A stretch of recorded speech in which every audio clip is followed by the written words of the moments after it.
اب توصیف الرحمان صاحب کا ایک چیلنج ہے سنیوں کے لیے، وہ چیلنج ان کا سن لیجیے۔ یہ نبی کے واسطے وسیلے بڑے ضروری ہیں۔ اچھا بھائی اگر ضروری ہیں تو قرآن میں کسی، یہ نبی کے واسطے وسیلے بڑے ضروری ہیں۔ اچھا بھائی اگر ضروری ہیں تو قرآن میں کسی ایک نبی کی دعا، قرآن میں کسی ایک نبی کی دعا، کسی کے واسطے وسیلے سے ہمیں بھی پڑھا دو۔ رسول اللہ صلی اللہ علیہ وسلم کے کسی ایک صحابی کی دعا رسول اللہ صلی اللہ علیہ وسلم کے واسطے سے ہمیں بھی دکھا دو۔ یہ وسیلے واسطے اگر بہت ضروری ہیں تو قرآن میں کسی نبی کی ایک دعا ہمیں دکھا دو، کسی حدیث میں کسی صحابی کی ہمیں وسیلے والی دعا دکھا دو۔ اب دعویٰ تو ایسا کر رہے ہیں پورا قرآن سمجھ کے آئے ہیں، پوری حدیثوں کے ذخائر انہوں نے دیکھ ڈالے، کچھ نہیں ملا ان کو۔ جواب میں صرف یہی کہوں گا کہ توصیف الرحمان صاحب آپ کی کم علمی سے اچھی طرح سے واقف ہے۔ اب چونکہ آپ کی آرزو ہے کہ ہم دکھا دیں تو دکھا دیتے، ان بیچاروں کو قرآن میں اتنی مشہور آیت بھی نہیں ملی، اتنی مشہور آیت کہ بچوں کی زبان پہ پارہ نمبر 6 سورہ مائدہ آیت نمبر 35 میں اللہ فرماتا ہے یا ایھا الذین آمنوا اتقوا اللہ وابتغوا الیہ الوسیلہ، اے ایمان والو اللہ سے ڈرو اور اس کی راہ میں وسیلہ۔ یہ نہیں ملا ان کو، قرآن میں دکھا دو، بتاؤ ان کو قرآن میں نہیں دکھا۔ اور کس سے مخاطب ہے اللہ؟ ذرا توجہ دے آیت پر۔ قرآن کا انداز یہ بھی ہے، کبھی کہتا ہے یا ایھا الناس، اے لوگو، تب لوگوں میں کافر بھی آ گئے، مشرک بھی آ جاتے ہیں، ایمان والے بھی آتے ہیں، کبھی آیت کے زمرے میں مومن ہوتے ہیں، کبھی نہیں ہوتے ہیں۔ مطلقاً آیت ہوتی ہے، لیکن جہاں یا ایھا الذین آمنوا آئے تو وہاں مقید کر دیا ایمان والوں کو، تو یا خطاب یا ایھا الناس نہیں ہے۔ اگر پروردگار چاہتا تو یہ بھی خطاب ہو سکتا یا ایھا الناس اتقوا اللہ وابتغوا الیہ الوسیلہ، اے لوگوں اللہ سے ڈرو اور اس کی راہ میں وسیلہ تلاش کرو۔ تو اللہ جانتا تھا کہ لوگوں میں کچھ وہ ہوں گے جو وسیلے کے منکر ہوں گے، تو خطاب کس سے کیا؟ ایمان والوں سے۔ یا ایھا الذین آمنوا، اے ایمان والو کیا کرو؟ اتقوا اللہ، اللہ سے ڈرو، اللہ سے ڈرو، اور وابتغوا الیہ الوسیلہ، تو گویا اللہ نے بتایا وسیلہ وہی مانگے گا جو ایمان والا ہوگا، اور جس کا ایمان نہیں ہوگا وہ وسیلے کا منکر ہو جائے گا۔ تو وسیلہ ایمان والوں کو کہا۔ اب سوال یہ پیدا ہوتا ہے، ذرا غور کرے اس آیت پر، تین مطالبے ایسے ہیں۔ پہلا مطالبہ ہے ایمان لاؤ، یا ایھا الذین آمنوا کے ضمن میں یہ آ گئی بات کہ سب سے پہلا کام کیا کرو؟ ایمان لاؤ۔ چلو آپ نے ایمان لا لیا تو جنت مل جانا چاہیے نا، ایمان کے بعد تو جنت دے دینا چاہیے اللہ نے۔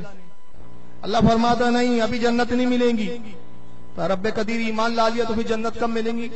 کہا اتقوا اللہ، اللہ سے ڈرو۔ پھر تو اب اللہ سے ڈرو کہ کیا معنی؟ نماز نہ پڑھو، ایک شخص نماز ہی نہ پڑھے، بہرحال میں اعلان کر دوں ورنہ بولیں گے اذان ہو رہی ہے بیٹھے ہیں، کل بھی اعلان ہوا تھا، آج ہمارے الاؤنسر بھول گئے۔ جلسے کے بعد نماز کا اہتمام ہوگا کلی کی طرح۔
درود شریف پڑھیں اللہم صلی علی سیدنا مولانا شفیعنا و حبیبنا و طبیبنا و نبینا و مولانا محمد و علی آلہ و اصحابہ و اہل بیتہ و ذریاتہ و بارک وسلم صلاۃ و سلام علیک یا رسول اللہ صلی اللہ تعالی علیہ وسلم. کلی کی طرح پھر اعلان کر دوں، کلی کی طرح جہاں پر کل جماعت ثانی ادا کی گئی تھی، انشاءاللہ آج بھی جلسے کے بعد جماعت ثانی کا اہتمام ہوگا.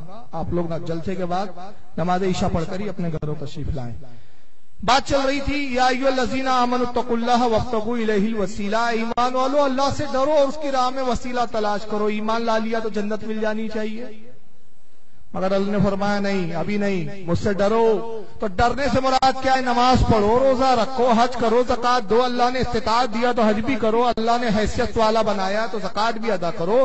سارے نیک اعمال اللہ سے ڈرنے کے ضمن میں آ گئے.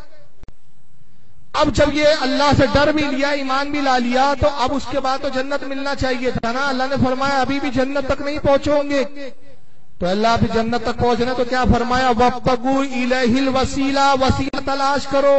اس لیے کہ وسیلہ تلاش کرو گے تو جنت تک پہنچو گے، ورنہ اگر صرف اعمال کی بنیاد پر جنت میں جانا چاہتے ہو تو یاد رکھو ایک اور تھا جس نے بہت اعمال کیے تھے، اتنی نمازیں پڑھی تھی کہ فرشتے بھی اس کی عبادت پہ رش کرتے تھے، مگر اس نے آدم کو مقرب جان کے بارگاہ الہی میں خوشنودی کا ذریعہ نہیں سمجھا، آدم کو وسیلہ نہیں جانا، انکار کیا وسیلے کا اور ابلیس اور شیطان بن گیا.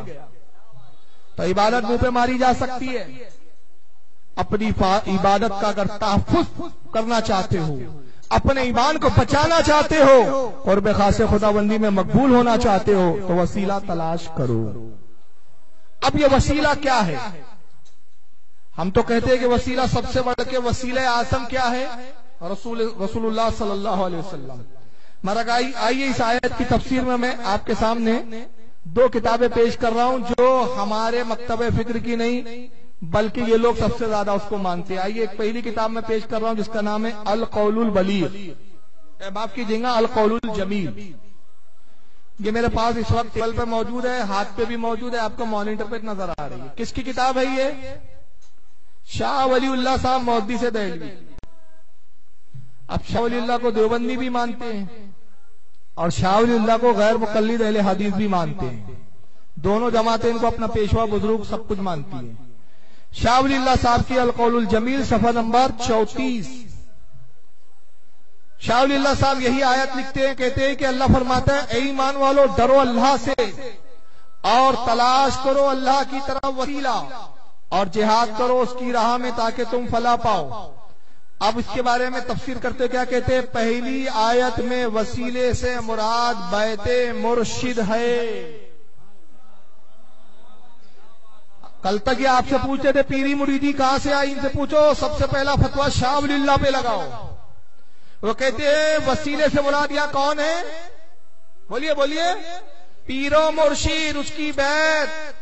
اور اگر اس کی بیعت نہ ہو، کوئی مرشد کا دامن نہیں پکڑو گے، کسی مرشد کو، کسی پیر کو، کسی مقبول بارگاہ ولی کو اپنا پیر نہ بناؤ گے تو نتیجہ کیا ہوگا؟ گمراہ ہونے کا، بھٹکنے کا اندیشہ بالکل قوی ہے.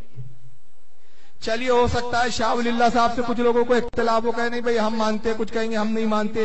اب ایک ایسی مسلم ذات ان کے بارے میں ان کے آنکھی پیش کر دو جس کو دیوبندی بھی مانتے ہیں، غیر مقلد بھی مانتے ہیں، بلکہ ان دونوں کیا جھگڑا ہے. اور جھگڑا اس بات کا ہے کہ دیوبندی بولتے ہمارے تھے، اہل حدیث بولتے ہمارے تھے. ہم نے کہا ہمارے تو تھے نہیں، تم ہی کاٹ کر آدھا آدھا بانٹ لو. نام ہے شاہ مولوی اسماعیل دہلوی صاحب. کون ہے؟ مولوی اسماعیل دہلوی صاحب. گھر کی خبر نہیں ہے ان کو بیچاروں کو. کتاب کا نام صراط مستقیم. صراط مستقیم کا معنی کیا ہوتا ہے؟ سیدھا راستہ. اب آئیے سیدھا راستہ کتاب میں کیا بتا رہے ہیں؟ صراط مستقیم صفحہ نمبر 100. مولانا اسماعیل دہلوی صاحب صفحہ نمبر 100 پہ کہتے ہیں بے شک، یہیں سے عبارت شروع ہو رہی ہے، بے شک مرشد اللہ تعالیٰ کے رستے کا وسیلہ ہے. اب دلیل پہ آیت وہی لائی انہوں نے. اللہ عز و جل نے فرمایا یا ایھا الذین آمنوا اتقوا اللہ وابتغوا الیہ الوسیلہ وجاہدوا فی سبیلہ لعلکم تفلحون. اے ایمان والو اللہ سے ڈرو اور اس کی طرف پہنچنے کے لیے وسیلہ ڈھونڈو. اور اس کے راستے میں جہاد کرو کہ شاید تم نجات پالو۔ اس آیت کریمہ میں اللہ تعالیٰ نے نجات کے واسطے 4 چیزیں، ایمان، تقوی اور وسیلے کا طلب کرنا اور اس کی راہ میں جہاد کرنا مقرر فرمایا ہے۔ اہل سلوک اس آیت کو سلوک کی طرف اشارہ سمجھتے ہیں اور وسیلہ مرشد کو جانتے ہیں۔ وسیلہ کس کو مانتے ہیں؟ وہ مرشد کو۔ پھر اپنا فیصلہ سناتے اسماعیل دہلوی، پس حقیقی نجات کے لیے مجاہدے سے پہلے، مجاہدہ کہتے ہیں عبادت کو، ریاضت کو، عبادت کرنے سے پہلے، مجاہدہ کرنے سے پہلے مرشد کا ڈھونڈنا ضروری ہے۔ وہ کہتے ہیں پہلے وسیلہ عبادت بعد میں، ورنہ عبادت کا ڈھیر لگا لیا وسیلہ نہیں ہوگا، سب تباہ ہو سکتی ہے۔ یہ مرشد ہوگا جو تیری عبادت اللہ کی بارگاہ میں مقبول کروائے گا، یہ مرشد کا وسیلہ ہوگا جو تجھے مقبول بارگاہ بنائے گا۔ تو کہتے ہیں مجاہدے سے پہلے مرشد کا ڈھونڈنا ضروری ہے۔ تو آیت کی تفسیر بھی انہی کی جماعت کے 2 لوگوں کے سامنے میں نے آپ کے سامنے رکھی، اور اس تفسیر سے ہم نے واضح کیا کہ صاحب قرآن میں وسیلے کا ذکر واضح طور پر ہے۔